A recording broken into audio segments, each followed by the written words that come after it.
presenter, a poet, who this year is not only going to host the festival's unique Think Slam, but also is going to help listeners to BBC Wiltshire to put together a poem for Swindon.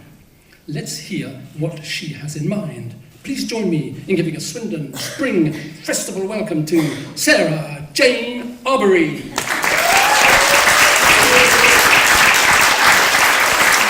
Thank you very much. Thank you. I am really pleased and excited to be part of the brand new Swindon Spring Festival. And I'm especially pleased and excited to be the writer and curator of A Poem for Swindon. It's not usual that I'm described as a curator of a poem, but this poem will be very special. It will be made up of words, lines and phrases that are contributed by Swindonians, by people living in this place.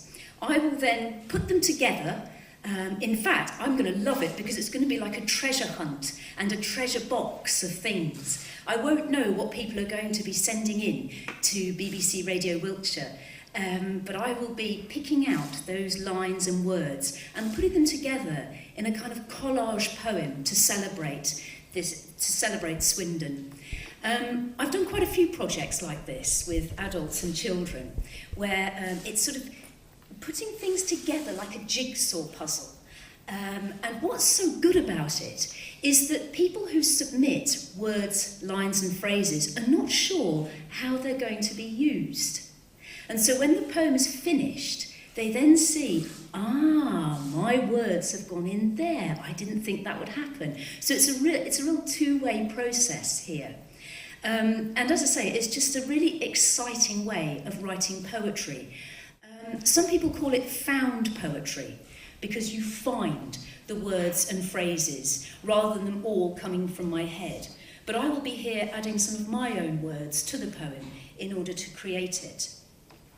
So I'm really excited to be doing that, and thank you very much, Matt, for inviting me to be the writer and curator of A Poem for Swindon. I'm going to read just a couple of my poems today, and one of them will be putting in words and phrases from someone else.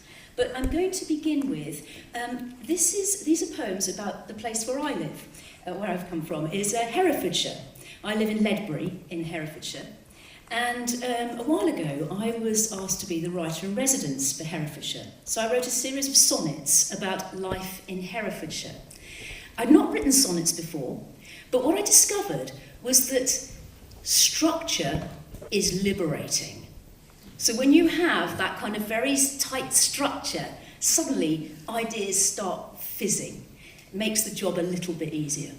So my first poem is, it sort of deals with sort of aspects of Herefordshire, one of the most rural counties in the country.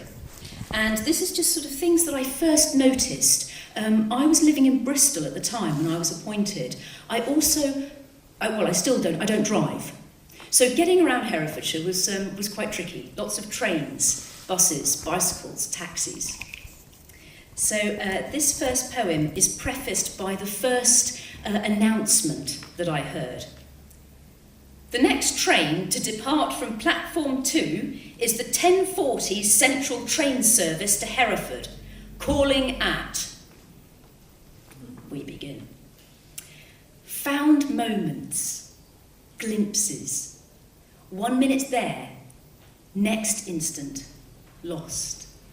A flock of waterbirds unfurling paper-white wings, following the Horseshoe River into dusk. Pollen caught in sunlight, whirling in a flurry of fairy after the train, slow past Leinster Station. 2 horizons, over there, spotted through rain on the bus window, a trick of the clouds above the Malverns. Another herd of Herefords, mapped with red, earth-made animal, their whitened faces grounded in the county. Breath, look ahead, catch sight of winter, the finger traces of sheep in snow, frosted ice on the Wye, apple trees in white, wedded to the sky. Thank you very much.